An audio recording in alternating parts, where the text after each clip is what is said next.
Hey, it's Dana, the Decision Smith. How are you today? We've got episode 9 here today of 12, so we're getting through to the end of our 2 weeks of videos. I hope I've been able to provide a little bit of insight to you so far, just in terms of the behind the scenes with decision making and why it's such a key and pivotal um, knowledge base for you to possess throughout your entire life. Again, I go back to, one of the first videos I did, and we need instructions for everything. We need instructions, gosh, to put eye makeup on your eyelids properly to get the right look that you're going for. I talked about IKEA and recipes and things like that. And I can't imagine living my life without a decision-making system. Because again, we're faced with 35,000 decisions to make every single day. And even just a small portion of those are ones where you have to engage, both parts of your mind. But still, to be able to know how to walk through that is just so pivotal in your life. So let's focus now on those of you out there who are either coaches or managers or mentors, people who are helping other people with, making tough decisions in their lives. Before we look at your ability to be able to help somebody else, I want to actually turn this question back to you. And I want to ask you if you feel that you're good at making decisions. What's your track record like?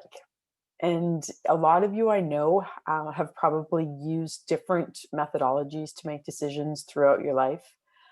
But I think this is a really great opportunity for you to kind of really contemplate, if there is a tried and true process that you use and if it's really worked for you, just from a track record perspective, like I said. Because if you aren't great at making decisions, how is that going to transfer to your clients or your mentees or your employees or whoever it is that you're assisting? I think that's a really key component to dissect here because, let's look at athletic coaches, for sports and things like that. They've honed that craft. They're typically a coach because they've played that sport. They've been coached all through their lives in that sport. They've trained, they know what it takes. Um, and, if you look at an athletic coach, he might be really well versed. I'm just going to pick a Canadian sport, hockey, as a hockey coach, but some of the other components of that, would typically include, weight training and eating properly and those types of things that go along with being that type of coach. So typically when you're working with clients, employees, mentees, that type of thing, and you're helping them, move on in their lives, you're helping them make decisions that they're faced with. And so how are you an expert in helping them make those decisions if you've never really been trained or learned how to make really good decisions yourselves? So I really want you to be able to be prepared with, a methodology and a system that is going to be the most beneficial to whoever it is that you're working with.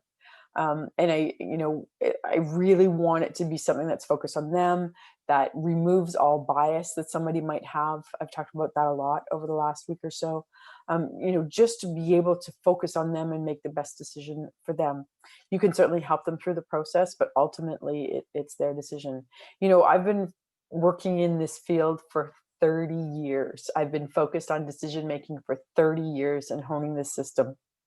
And it's been transformational with the people that I work with. If I could, give you a list and bring on here all the people that have worked through this process and made tough decisions for themselves, that have wound up changing their lives for the better, it would really impress upon you how important having this process is. So again, what I really hope to be able to do with you is help you understand how to make good decisions, first of all, for you, so that you can use the same formula and approach with your clients. All right, that's it for that topic for today. As we move on to the end of these videos, we've got 3 more days left.